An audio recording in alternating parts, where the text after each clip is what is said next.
Bonjour Frédéric. Bonjour. On va commencer par un constat. Un peu triste, oui. Un constat un peu triste à propos de l'état de la France. Sommes-nous devenus incapables de gérer notre patrimoine, de gérer les beautés qui pourtant attirent tant de touristes? Voyez le constat du site web de Valeurs Actuelles. La dure réalité d'un rêve, dit le titre. Parce que le rêve, c'est notre extraordinaire patrimoine, mais la réalité, c'est qu'il tombe en ruine. Sur la photo, vous voyez le château de Pomponne, en Seine-et-Marne, en ruine donc.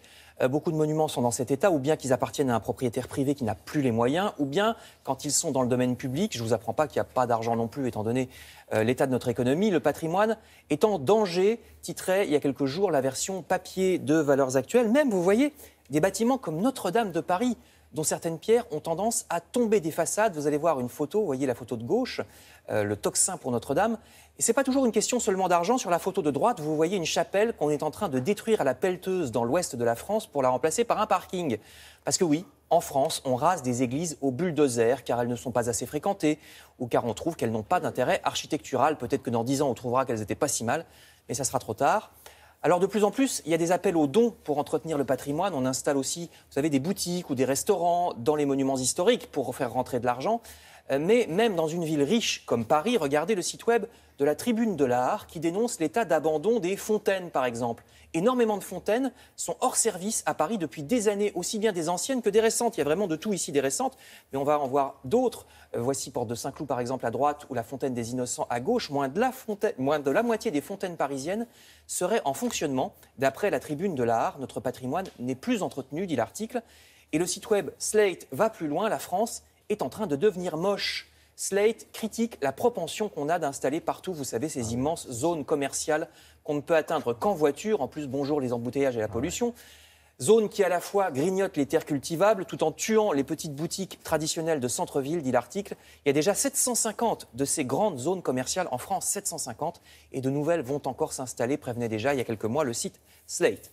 Un autre article se demande lui aussi dans quel état on va laisser la France, mais là c'est du ferroviaire. Le Canard enchaîné vous parle de l'Étoile de Veynes. C'est un train, c'est le petit nom d'un train qui circule, plusieurs trains même qui circulent dans les Alpes autour de la gare de Veynes dans le massif du Dévoluy. Ces trains permettent de relier Grenoble à Valence, Briançon ou Gap. Mais ils vont peut-être disparaître parce que les élus de l'Isère voudraient supprimer cette ligne et la remplacer par des autocars. Dans une zone de montagne où les routes sont dangereuses, où les cols sont parfois fermés en hiver, supprimer un train pour le remplacer par des lignes d'autocars. Après, on se plaint de la désertification des campagnes, mais si les transports se dégradent à ce point, il ne faut pas s'étonner. Même dans les rues de la capitale, il semble qu'on ne soit pas capable non plus de régler les situations tragiques qui pourtant sont bien connues depuis longtemps. Vous lirez dans Libération qu'à la porte de la Chapelle, la crise s'aggrave encore. Un mois après la énième évacuation de la porte de la Chapelle, les migrants se sont déjà réinstallés dans des conditions sanitaires épouvantables. Au moins 800 personnes, dit l'article, victimes pour beaucoup d'une épidémie de gale en plein Paris. Ce sont les associations et les habitants du quartier qui doivent nourrir ces personnes, sinon elles mourraient de faim. Il y a aussi de nombreux mineurs migrants, des migrants adolescents qui sont livrés à eux-mêmes, dénonce La Croix, notamment dans le quartier Barbès, à la Goutte d'Or. Certains n'ont que 13 ans. Ils sont difficiles à approcher, même par les éducateurs dont c'est le métier, parce que ces enfants sont souvent toxicomanes et bien agressifs à cause de ça.